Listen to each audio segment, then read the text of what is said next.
Tuhan, Engkau adalah Tuhan kami. Dan biarlah firman-Mu pada pagi hari ini menolong setiap kami untuk rest in You alone. Untuk bersandar hanya pada kuasa-Mu, kebesaran-Mu, kasih-Mu dan pengaturan-Mu. Sehingga segala pikiran kami yang kabur, yang sesat, yang gelisah boleh didamaikan oleh firman-Mu yang berbicara pada kami hari ini. Di nama Tuhan Yesus kami berdoa. Amin. Jemaat sekalian, saya mengundang saudara sekalian untuk bangkit berdiri. Mari kita menyimak bagian dari firman Tuhan.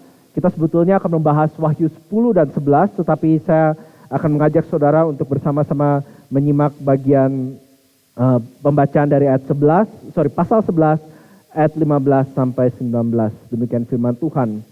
Lalu malaikat yang ketujuh meniup sangkakalanya dan terdengarlah suara-suara nyaring di dalam surga, katanya, pemerintahan atas dunia dipegang oleh Tuhan kita dan Dia yang diurapinya, dan Ia akan memerintah sebagai raja sampai selama-lamanya. Dan ke-24 tua-tua yang duduk di hadapan Allah di atas tahta mereka tersungkur dan menyembah Allah sambil berkata, kami mengucap syukur kepadamu ya Tuhan Allah yang Maha Kuasa, yang ada dan yang sudah ada. Karena Engkau telah memangku kuasa-Mu yang besar dan telah mulai memerintah sebagai raja. Dan semua bangsa telah marah, tetapi amarah-Mu telah datang. Dan saat bagi orang-orang mati untuk dihakimi dan untuk memberi upah kepada hamba-hamba-Mu, nabi-nabi dan orang-orang kudus, dan kepada mereka yang takut akan nama-Mu, kepada orang-orang kecil dan orang-orang besar, dan untuk membinasakan barang siapa yang membinasakan bumi. Maka terbukalah bait suci Allah yang di surga, dan kelihatanlah tabut perjanjiannya di dalam bait suci itu, dan terjadilah kilat dan deru guruh dan gempa bumi dan hujan es lebat. Silakan duduk saudara sekalian. Berbahagialah kita bukan saja mendengarkan firman kehidupan ini, tetapi juga mencamkannya serta mentaatkannya di dalam hidupnya. Dan kiranya Allah Roh Kudus sendiri berkenan mengukirkan firman-Nya yang telah Ia nafaskan bagi kita dalam hati saudara dan saya dan kita semua pada pagi hari ini. Saudara, lagu yang tadi dinyanyikan oleh Fabio dan Ando, Still by my soul be still, berbicara, berusaha menjawab pertanyaan bagaimana kita bisa mengalami tenang, rest di dalam Tuhan. Khususnya kita sebagai gereja, Tuhan harus mengakui bahwa kita hidup di dalam dunia yang resah. Apa yang terjadi selama 2 tahun terakhir sebelumnya, pandemi 2020, 2021 dan dampaknya sampai hari ini hanya meng-highlight atau hanya membuat keresahan itu menjadi semakin lebih intens. Bahkan jauh sebelum pandemi datang pun kita sudah mengalami berbagai bentuk keresahan di level ekonomi, di level finansial, spiritual, relasi antar bangsa, negara dan seterusnya. Berita demi berita yang kita baca, entah itu secara global, secara nasional, bahkan mungkin dalam kehidupan keluarga kita pun semakin menambah keresahan, restlessness hidup di zaman ini. Saudara, hari ini kita akan melihat bagaimana kita bisa tetap tenang di dalam Tuhan di tengah dunia yang tidak tenang. Bagaimana kita bisa mengamini, mengaplikasikan apa yang tadi kita dengar di lagu barusan. Still my soul be still. Tenanglah jiwaku. Apa artinya? Tenang di tengah dunia yang tidak tenang. Resting in God in a restless world. Nah, saudara, sedikit konteks kalau saudara baru bergabung di seri khotbah ini atau saudara sedikit lupa. Saya tidak akan bahas semuanya, tapi kita diingatkan sekali lagi bahwa kitab Wahyu menggambarkan sejarah dunia dari berbagai kamera angle, sudut pandang, adegannya sama tapi kamera angle sama, kamera angle-nya berlainan, atau gambar yang saudara bisa lihat di slide itu berbagai belahan warna yang kalau digabung itu menjadi satu gambar yang full color. Kalau saudara familiar di dunia printing, ini ada 4 belahan warna ya, CMYK gitu ya, yang kemudian digabung jadi satu gambar. Itu sebabnya kadang-kadang gambaran tertentu nampak begitu terang dan indah. Gambaran lain seperti yang kita lihat 2 minggu lalu di pasal 8 dan 9 khususnya begitu gelap. karena menggambarkan pemberontakan manusia dan penghukuman, penghakiman yang Allah jatuhkan atas manusia. Dan kadang-kadang campur aduk, tapi ujung-ujungnya kalau kita baca seluruh panorama surat Wahyu, kitab Wahyu, kita akan menemukan satu gambar yang full color, yang indah. Saya juga memberikan kalau saudara melihat di slide berikutnya, ini semacam recap dari apa yang saudara bisa lihat gitu ya, antara kedatangan Yesus yang pertama dan kedatangan Yesus yang kedua, ada sejarah hari ini. Zaman di mana saudara dan saya hidup. Ya, from the first coming to the second coming. Di tengah-tengah itu zaman sekarang. Now, kita sudah melihat 7 meterai yang pada dasarnya menggambarkan satu angle atau satu warna dari sejarah menurut sudut pandang Allah. 2 minggu yang lalu kita mulai membahas dari 7 trompet.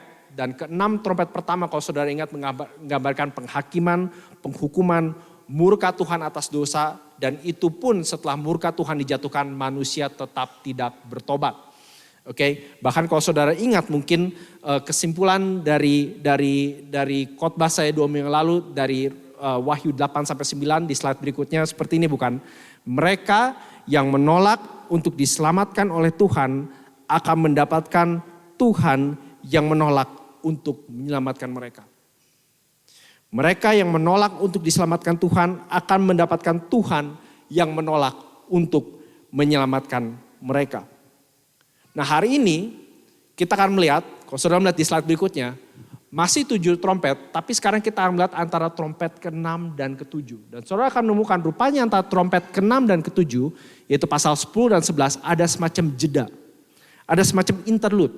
Seperti tadi kalau saudara perhatikan waktu kita nyanyi atau kalau saudara dengarkan lagu rohani, kadang-kadang ada interlude, ada hanya musik atau kadang-kadang ada pujian dan doa. Dan itu yang kita akan simak hari ini.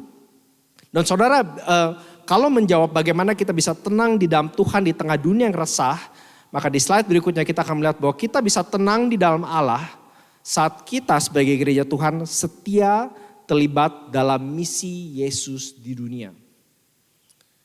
Saudara, kata tenang atau rest atau waiting on God di dalam Alkitab nggak pernah bentuknya pasif. Nggak pernah bentuknya tuh kayak ngantri di Kohl's gitu ya. Atau ngantri sembako di mana dia keluarin HP, cek WhatsApp, ya cek sosial media, enggak kayak gitu. Kata menanti di Alkitab, kata waiting, kata resting itu selalu bentuknya aktif. Itu sebabnya kalau ada tiga kata yang saya mau saudara ingat dari Wahyu 10 sampai 11 adalah 3 kata ini di slide berikutnya. Ada 3 komponen dalam misi Yesus bagi gerejanya. Berita, derita, sukacita. Saudara jangan lupain lah. Cuma kalau saudara enggak ingat apapun tentang khotbah hari ini, ingatlah 3 hal ini. Ada berita, ada derita, dan ada sukacita. Mari kita lihat yang pertama. Nah, saya tidak akan menunjukkan ayat-ayat di slide. Jadi saya sangat mengencourage saudara untuk membuka Alkitab, membuka Bible app saudara. Di Wahyu 10 kita akan backtrack sedikit dari tadi pembacaan Wahyu 11. Dan kita lihat apa yang terjadi di dalam interlude ini. Kita akan melihat yang pertama berita, ada berita Injil yang harus dikabarkan. Itu pasal 10 ayat 1 sampai 11 atau seluruh pasal 10. Inti dari pasal 10 yang sebentar saya akan bacakan, yang saya harap juga saudara simak adalah ini. Bahwa gereja atau umat Tuhan ditugaskan untuk memberitakan Injil Allah yang manis tetapi juga pahit. Mari kita menyimak ayat 1 sampai 7. Ini penglihatan Yohanes. Dan aku melihat seorang malaikat lain yang kuat, a mighty angel, turun dari surga berselubungkan awan. Dan pelangi ada di atas kepalanya dan mukanya sama seperti matahari dan kakinya bagaikan tiang api. Dalam tangannya ia memegang sebuah gulungan kitab kecil yang terbuka. Ia menginjakkan kaki kanannya di atas laut dan kaki kirinya di atas bumi. Dan ia berseru dengan suara nyaring sama seperti singa yang mengaum. Dan sesudah ia berseru, ke-7 guru itu memperdengarkan suaranya. Dan sesudah ke-7 guru itu selesai berbicara, aku mau menuliskannya. Tetapi aku mendengar suatu suara dari surga berkata, meteraikanlah apa yang dikatakan oleh ke-7 guru itu dan janganlah engkau menuliskannya. Dan malaikat yang kulihat berdiri di atas laut dan di atas bumi mengangkat tangan kanannya ke langit. Dan ia bersumpah demi Dia yang hidup sampai selama-lamanya, yang telah menciptakan langit dan segala isinya, dan bumi dan segala isinya, dan laut dan segala isinya, katanya tidak akan ada penundaan lagi. There will be no more delay. Ayat 7. Dan pada waktu bunyi sangkakala dari malaikat yang ketujuh, yaitu apabila ia meniup sangkakalanya, maka akan genaplah keputusan rahasia Allah seperti yang ia telah beritakan kepada hamba-hambanya, yaitu para nabi. Saudara, di penglihatan ini, di interlude ini, Yohanes melihat seorang malaikat yang besar, yang dahsyat, yang kelihatannya kalau digambarkan di sini seperti raksasa gitu. Saking besarnya, kakinya satu di laut, satu di darat. Nah ini sekali lagi saudara perlu ingat, ini penglihatan. Bukan berarti Yohanes betul-betul melihat di Yerusalem ada malaikat raksasa. Tapi sekali lagi menggambarkan otoritas, kebesaran, keagungan, otoritas atas seluruh ciptaan. Perhatikan kakinya satu di laut, satu di atas bumi. Ya, dan juga waktu dia mengangkat tangannya dikatakan ia mengangkat tangannya ke langit atau to the heavens. Artinya tidak ada bagian dari seluruh ciptaan yang dimana Allah tidak berkuasa. Dan mengapa malaikat ini digambarkan dengan begitu dahsyat, begitu besar? Tujuannya sebetulnya bukan untuk bikin kita takut, tapi untuk bikin kita tenang. Karena Yohanes mau mengatakan bahwa malaikat ini bukan musuh kita, tapi ia ada di pihak kita. Paulus ke dalam suratnya di jemaat di Roma mengatakan, sebab itu apakah yang akan kita katakan tentang semuanya ini? Jika Allah di pihak kita, siapakah yang akan melawan kita? Allah yang tidak menyayangkan anaknya sendiri, ini tadi kita baca di katekismus kan.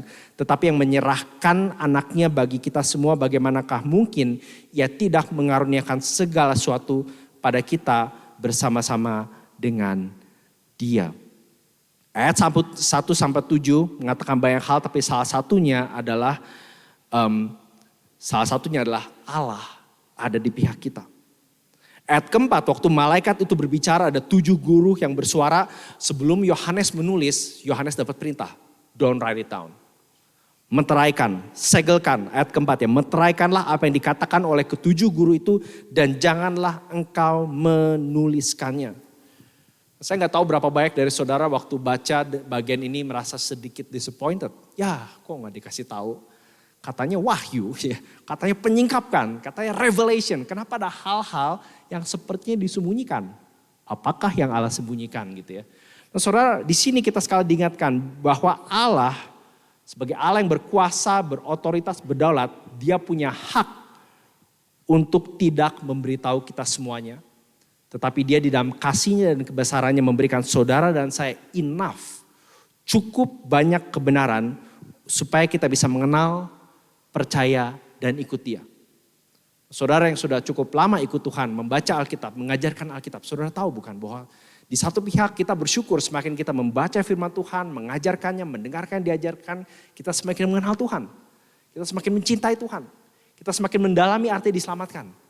Tapi kita juga harus mengakui bukan, semakin dalam kita mengenal dan membaca, semakin kita sadar, semakin sedikit yang kita tahu. Semakin luar biasa misteri dan rahasia kebaikan dan kemurahan Allah. Dan itu yang dimaksud di sini. Ada hal-hal yang memang di dalam otoritas Allah, Allah tidak tunjukkan pada kita. Tetapi hal-hal yang kita tahu yang ditunjuk pada kita, itu yang kepadanya kita harus berespon. Kita tidak tahu isi dari yang dikatakan oleh ke-7 guru itu. Tetapi yang pasti, Etam, tidak akan ada penundaan lagi. There will be no more delay. Begitu trompet atau sangkakala 7 berbunyi, that's it, that's the final. So kita sekali lagi melihat siklus yang sama, bukan? Kita udah lihat sejarah berjalan, dunia menjadi semakin jahat, gereja ditindas, tapi suatu hari nanti sangkakala akhir itu akan berbunyi. Mari kita lihat penjelasan sedikit lebih lanjut, ayat 8-11. Dan suara yang telah kudengar dari langit itu berkata pula kepadaku, katanya, pergilah, ambillah gulungan kitab yang terbuka di tangan malaikat yang berdiri di atas laut dan di atas bumi itu. Lalu aku pergi kepada malaikat itu dan meminta kepadanya supaya ia memberikan gulungan kitab itu kepadaku.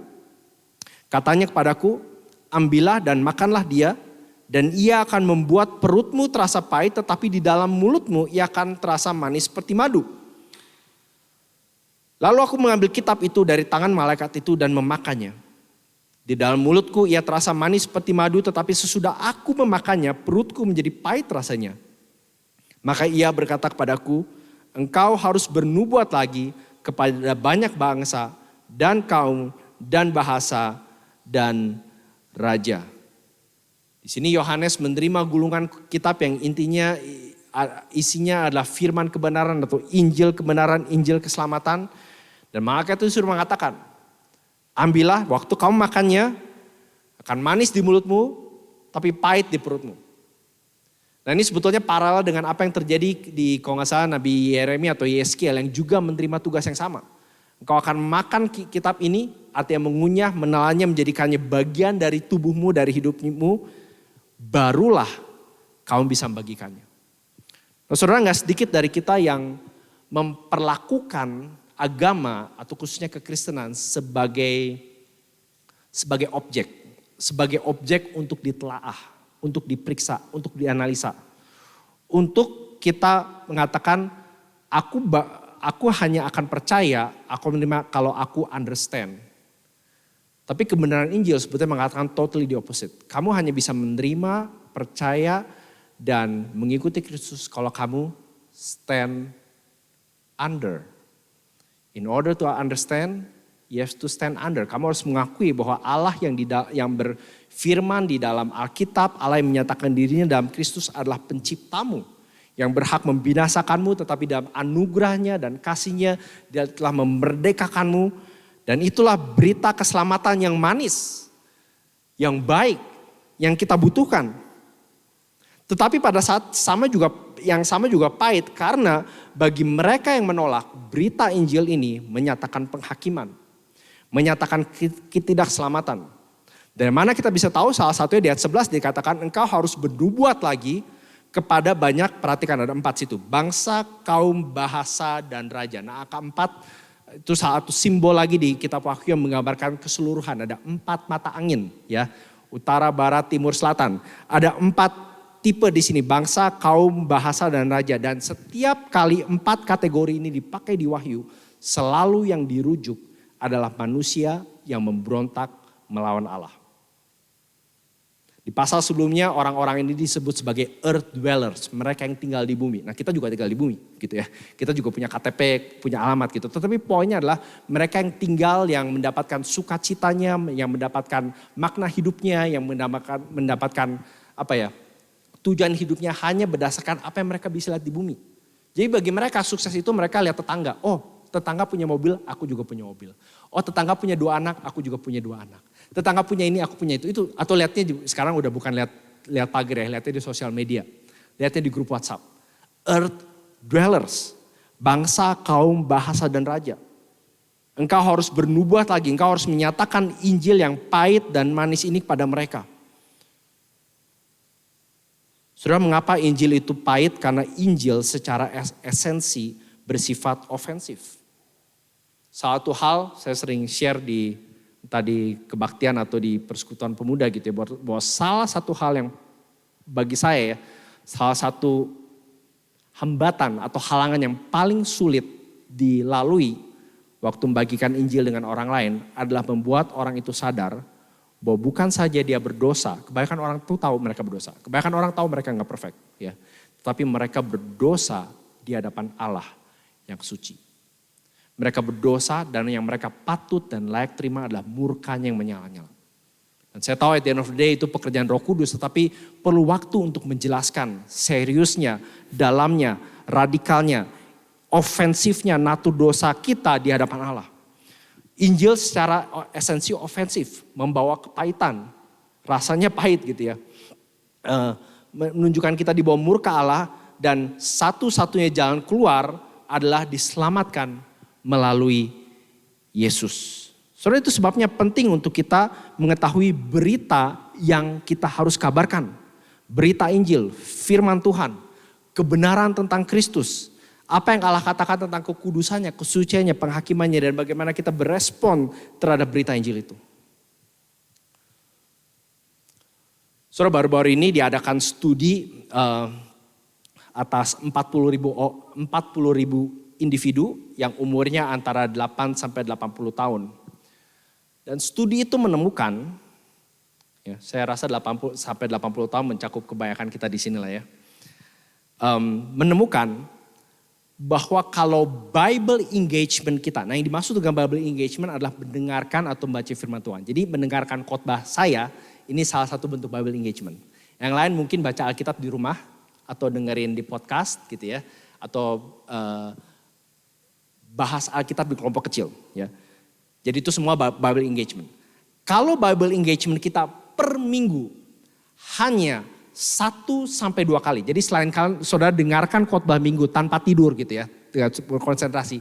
Dan saudara ada satu lagi misalnya hari Sabtu, hari Rabu, dengerin di YouTube atau nanti sore whatever gitu ya. Kalau hanya 1-2 kali per minggu, hampir tidak ada efeknya kepada individu tersebut.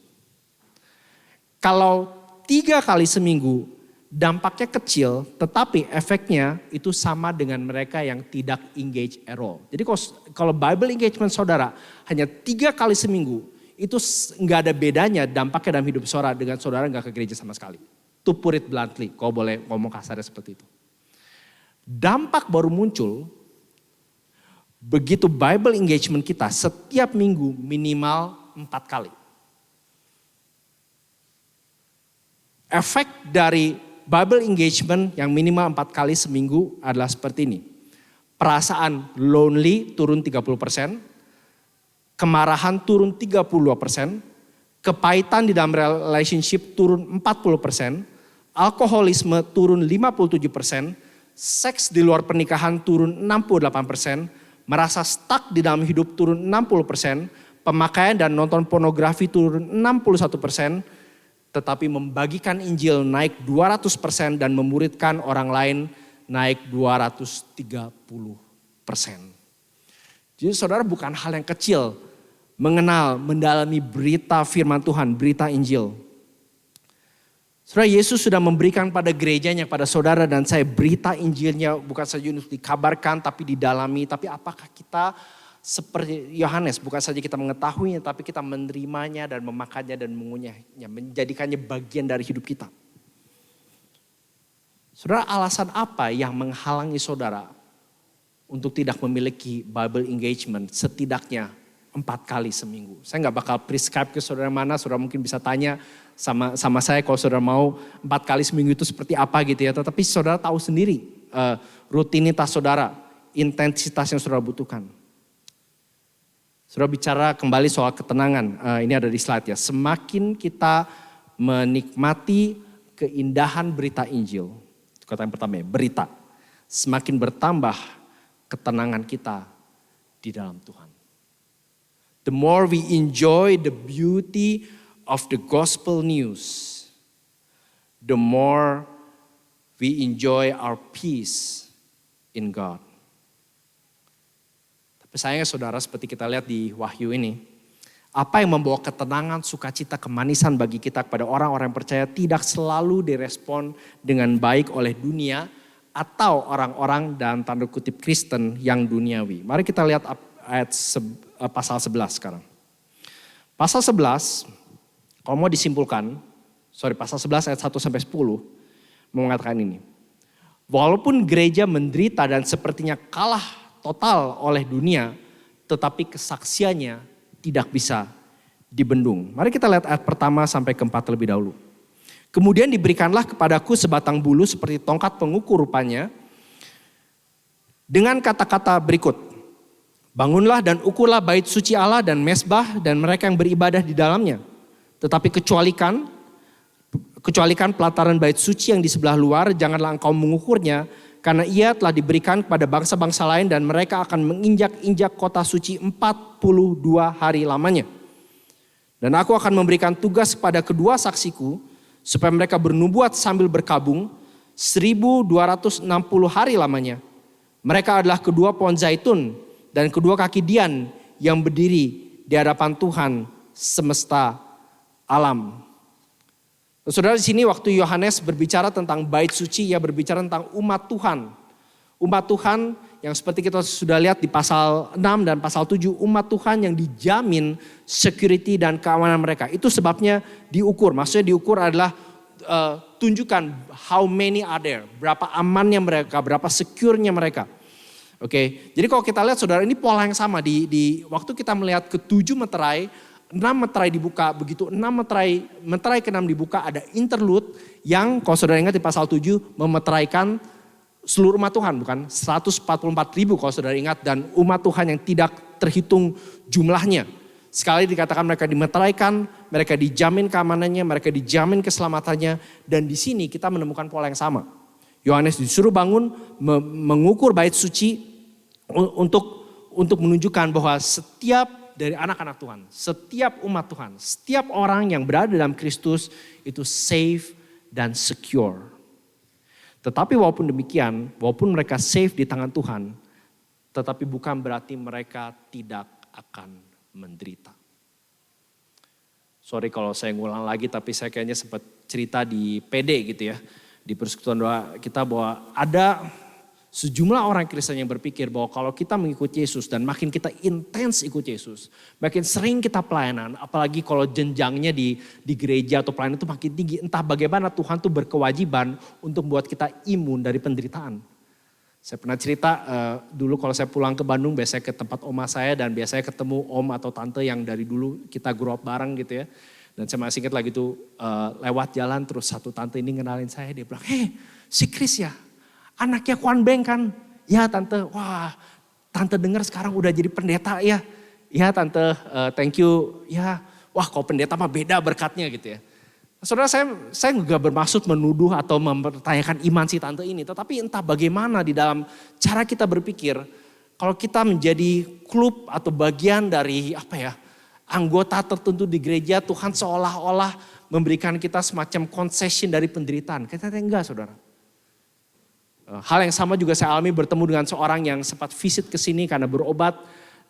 Dia menceritakan, bagikan keluh kesahnya karena dia merasa, kok aku udah berdoa, udah pelayanan, buka rumahku buat gereja, tapi kok aku masih menderita begini begitu. Dan saya bilang, itu wajar Bu, karena penderitaan adalah bagian dari hidup kita sebagai anak Tuhan. Dia bilang, masa nggak mungkin. Lalu saya ceritakan, ceritanya ini maksudnya berempati gitu ya. Saya ceritain sedikit dari penderitaan yang saya sendiri alami.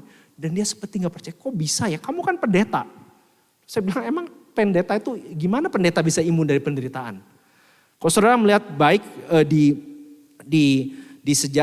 Alkitab maupun di sejarah gereja, anak-anak Tuhan apapun statusnya di dalam sejarah, terkenal tidak terkenal, mereka semua melalui penderitaan dan khususnya penderitaan demi Injil. Dan itu yang kita lihat di sini, bukan aku akan memberi tugas kepada kedua saksiku.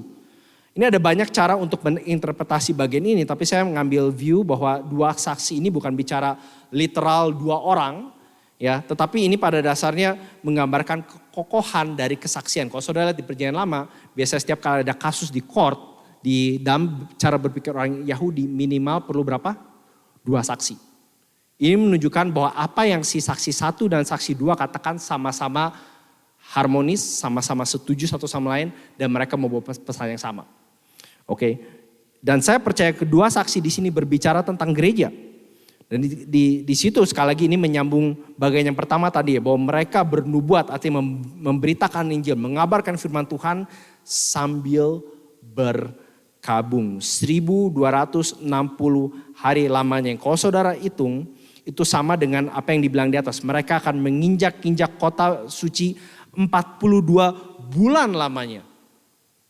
Dan ini bicara tentang jangka tahun, kalau dihitung ke tahun kita sekitar 3,5 tahun.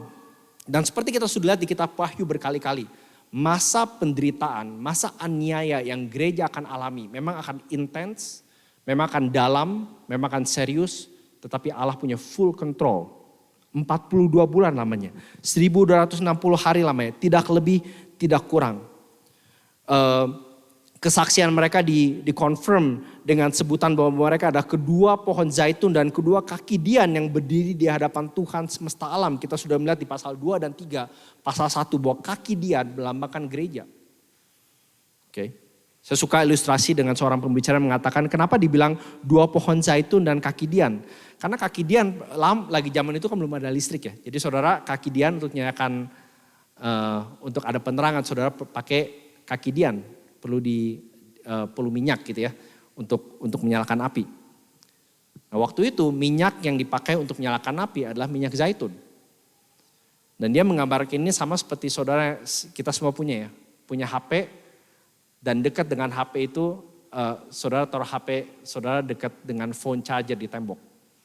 Artinya ini nggak bakal berhenti, always on. Selalu ada something yang mencharge dan menguasai, dan saya setuju juga dengan interpretasi yang mengatakan ini kemungkinan besar juga bicara tentang gereja yang dikuasai dan ditemani dan mengalami pekerjaan Roh Kudus dalam hidupnya. Dan salah satu bentuknya adalah gereja itu tidak malu dan tidak sungkan dan rela menderita demi Injil. Gereja di dunia adalah saksi Tuhan yang menderita sambil mengabarkan Injil, menderita sambil mengabarkan Injil yang manis dan pahit sekaligus. Tetapi gereja Tuhan di dunia juga adalah gereja yang berkuasa. Jadi di tengah derita yang harus dialami, mari perhatikan ayat 5-10.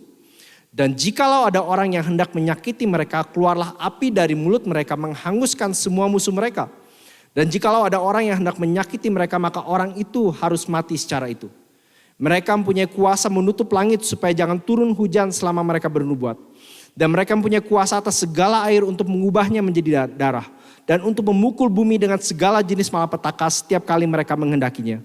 Dan apabila mereka telah menyelesaikan kesaksian mereka, maka binatang yang muncul dari jurang maut akan memerangi mereka dan mengalahkan serta membunuh mereka. Dan mayat mereka akan terletak di atas jalan raya kota besar yang secara rohani disebut Sodom dan Mesir, di mana juga Tuhan mereka disalibkan.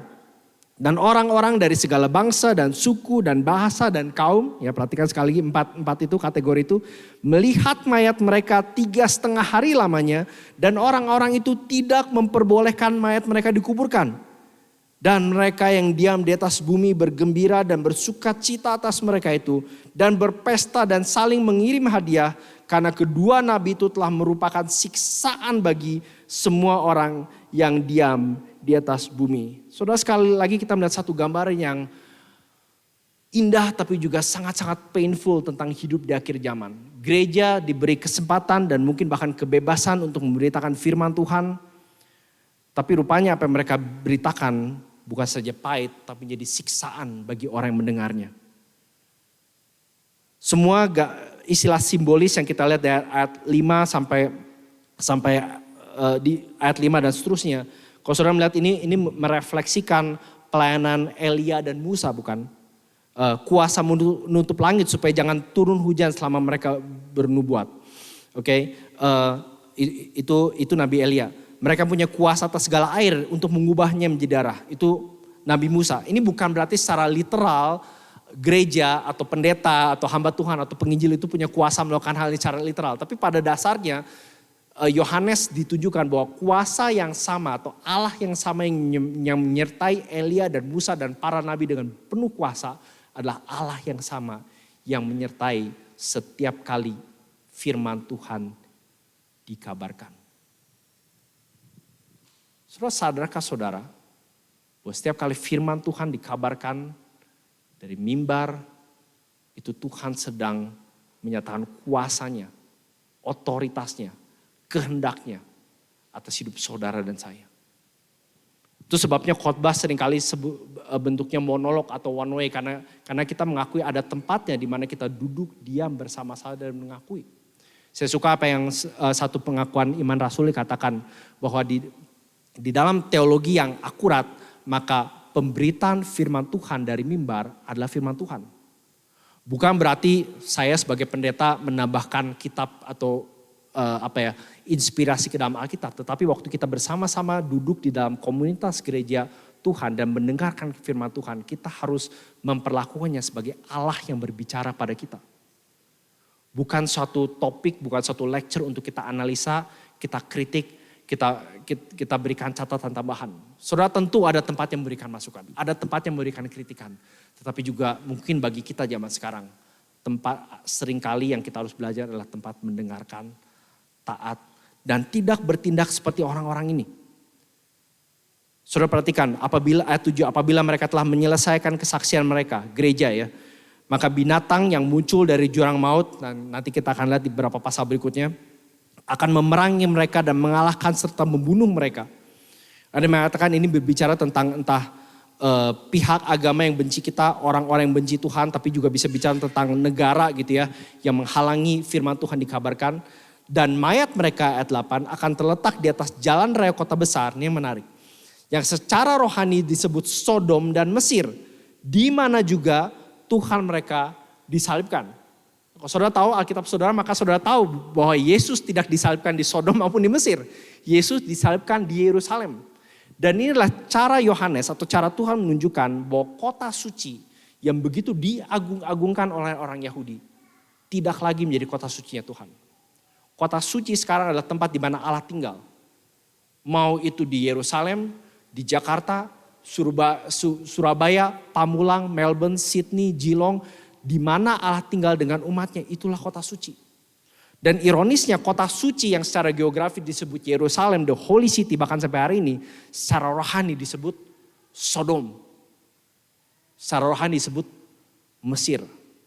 Saya nggak tahu kalau saudara besar di Yerusalem, saya pikir itu mungkin satu statement yang paling insulting, bukan? Artinya kota yang saudara anggap sebagai kota di mana Raja Daud itu tinggal dan memerintah sekarang disebut sebagai Sodom. Dengan segala keburukannya, dosa dan percabulannya. Mesir dengan segala perbudakannya yang memperbudak umat Tuhan sendiri. Dan semua orang tahu bahwa di kota itulah waktu rajanya sendiri datang. Dia bukannya disambut, dipuji, dan disembah, melainkan dipukuli, ditelanjangi, dihina, disalibkan, dibunuh. Dan itu sebabnya apa yang terjadi pada Yesus juga terjadi pada gereja. Orang-orang dari segala bangsa dan suku dan kaum, bahasa dan kaum melihat mayat mereka 3,5 hari lamanya. Kapan terakhir saudara dengar kata 3,5? Mungkin sekitar 5-10 menit yang lalu. 3,5 tahun. Ini sekali lagi mengkontraskan bahwa masa pelayanan dan penderitaan dan tugas yang Tuhan berikan bagi gereja untuk menderita itu panjang. Tetapi penderitaan yang paling intens, tempat di mana gereja kelihatan betul-betul kalah total, itu pendek. 3,5 tahun dibandingkan dengan 3,5 hari. Atau 3,5 hari juga bisa berbicara tentang, yang sebentar kita akan lihat, tentang kebangkitan Yesus. Tentang kematian Yesus. Mati dikubur selama 3 hari atau 3,5 hari. Tapi sebelum sampai situ perhatikan ayat 10. Mereka yang diam di atas bumi bergembira dan bersukacita atas mereka itu. Dan berpesta dan saling mengirim hadiah. Saudara, ini satu gambar yang menyedihkan tentang keadaan dunia dan keadaan gereja. Saudara, gereja yang setia dan berpegang mengabarkan berita Injil itu di sini digambarkan dikalahkan. Dan mungkin itu situasinya yang entah sedang terjadi atau akan terjadi. Kalau saudara melihat gereja akhirnya ditutup atau bahkan dibakar atau dianiaya, tidak boleh beroperasi lagi, itu bukan harus artinya bahwa gereja gagal. Bisa jadi artinya gereja telah setia dan telah berjuang memegang kebenaran. Dan yang menyedihkan saudara, salah satu fungsi memberitakan Injil di dunia adalah untuk mengkonfirmasi bahwa para pendengarnya memang patut untuk dihakimi. Kalau kita lihat sekuensinya dari trompet yang pertama sampai ke-6, di mana Allah sudah menjatuhkan penghukuman demi penghukuman, bencana demi bencana. Manusia tetap gak bertobat, bahkan yang tersisa pun dikabarkan Injil, mereka lihatnya apa? Kedua nabi itu merupakan siksaan bagi semua orang yang di atas bumi. Bagi semua earth dwellers, bagi semua orang-orang yang duniawi atau orang yang mengklaim diri sebagai Kristen tetapi standar hidupnya adalah standar hidup duniawi. Siksaan. Itu sebabnya kalau saudara di keluarga atau di gereja, apalagi kalau saudara di gereja yang suam-suam kuku atau orang keluarga Kristen yang nominal, yang penting hari Minggu gereja, Natal, ikut aktivitas gitu ya. Tapi tidak pernah betul-betul mengalami Injil, lalu tiba-tiba ada anggota keluarga saudara yang betul-betul terbuka mata pikirannya. Mulai berdoa, membaca Alkitab, bagian Injil. Kita biasa bilang, udahlah, jangan tahu fanatik. Ya. Orang kayak kamu yang bikin kita berantem di mana-mana. Kita tidak orang-orang seperti itu bahkan kadang-kadang menjadi siksaan bagi kita. Karena kita merasa lebih enak, hidup nyaman. Cukup Kristen tapi tidak terlalu Kristen sampai kita ditolak oleh dunia ini. Dan seringkali saudara kita perlu itu dalam gereja kita, dalam komunitas iman kita. Untuk melihat orang-orang yang Tuhan telah bangkitkan secara khusus. Dan kita harusnya bertanya pada diri kita. Kalau kita selama ini nyaman-nyaman saja, cukup rasa konten dengan bagaimana kita bergereja, menjalankan hidup Kristen kita. Mungkin there is something wrong with us. Di slide menyimpulkan bagian ini. Semakin kita ikut menderita bersama dengan gereja Tuhan, maka semakin bertambah ketenangan kita di dalam Tuhan. Sekali lagi saudara, tenang, waiting, resting in God itu bukan pasif. Kita ikut menderita, kita ikut repot, kita ikut sulit. Kita ikut berbagian dalam pekerjaan Tuhan di dunia ini. Saudara, gereja di sini digambarkan kalah total, mati, dikuburkan, nggak dikuburkan sebetulnya, bahkan dihina gitu ya, mayat. Dikatakan di situ bukan, mereka tidak memperbolehkan mayat mereka dikuburkan, dibiarkan begitu saja. Tetapi kita bersyukur bahwa kekalahan gereja bukanlah kata akhir. Saudara masih ingat 3 kata kuncinya tadi? Berita, derita, terakhir apa? Sukacita. Ada berita yang harus dikabarkan. Ada penderitaan yang harus dialami. Tetapi ada sukacita yang akan diterima. Dan di pasal 11 ayat 11 sampai 19, kita akan melihat bagaimana kesaksian gereja yang walaupun itu ditolak, dihina, bahkan diabaikan, bahkan dibunuh, itu akan divalidasi bukan selama kita eksis di dalam sejarah dunia, tetapi waktu kerajaan Allah akhirnya tiba di mana gereja akan menerima upah mereka dan dunia akan menerima kehancuran mereka. At the end of the day, Jesus wins. Karena Yesus telah menang atas dosa dan kematian, gereja pun akan menang atas dosa dan kematian. Mari kita lihat ayat 11. 3 hari kemudian, masuklah roh kehidupan dari Allah ke dalam mereka sehingga mereka bangkit. Dan semua orang yang melihat mereka menjadi sangat takut.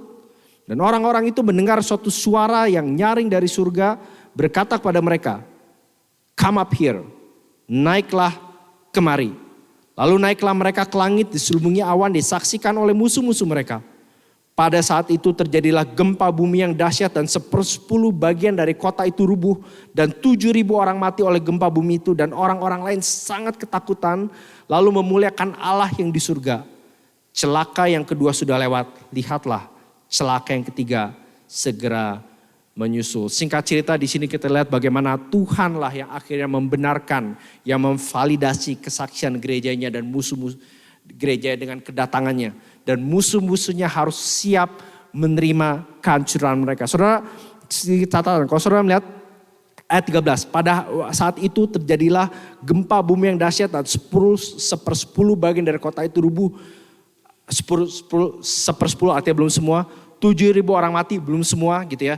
Dan orang-orang yang masih tersisa dikatakan sangat ketakutan lalu memuliakan Allah yang di surga. Saudara, ini bukan ekspresi pertobatan. Ini sekedar ekspresi pengakuan. Mengakui bahwa Allah lah Allah. Tuhanlah Tuhan. Ini mungkin bisa dibilang paling dekat itu imannya iblis. Ya, imannya mengakui ada Tuhan. Tuhan yang berkuasa, Tuhan yang berdaulat. Tetapi sampai hari terakhir pun tidak bertobat. Kenapa? Karena kekerasan hati mereka sudah dikonfirm dengan bagaimana mereka memperlakukan berita Injil Tuhan dan hamba-hamba Tuhan, gereja Tuhan. Itu sebabnya dikatakan celaka yang kedua sudah lewat. You ain't seen nothing yet. The worst is yet to come. Celaka yang ketiga segera muncul. Dan ini yang saya harap kita nantikan mulai ayat 15. Lalu malaikat yang ketujuh meniup sangkakalanya. Dan terdengarlah suara-suara nyaring di dalam surga, katanya pemerintahan di atas dunia dipegang oleh Tuhan kita. Dan dia yang diurapinya. Kalau saudara familiar dengan Hallelujah Charis.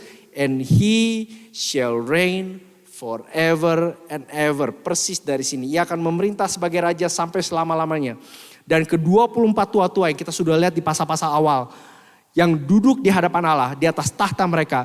Tersungkur dan menyembah Allah. Sambil berkata, kami mengucap syukur padamu ya Tuhan Allah yang Maha Kuasa. Yang ada dan yang sudah ada. Saudara perhatikan. Ada satu kalimat kata yang hilang. Yang akan datang gak ada di situ. Itu yang diulang berkali-kali bukan sebelumnya. Yang ada, sudah ada dan akan datang. Sekarang cuma yang ada dan yang sudah ada. Kenapa? Karena ia sudah datang. This is the second coming. Karena engkau telah memangku kuasamu yang besar dan telah mulai memerintah sebagai raja. Dan semua bangsa telah marah. Yang kita lihat sebelumnya bukan?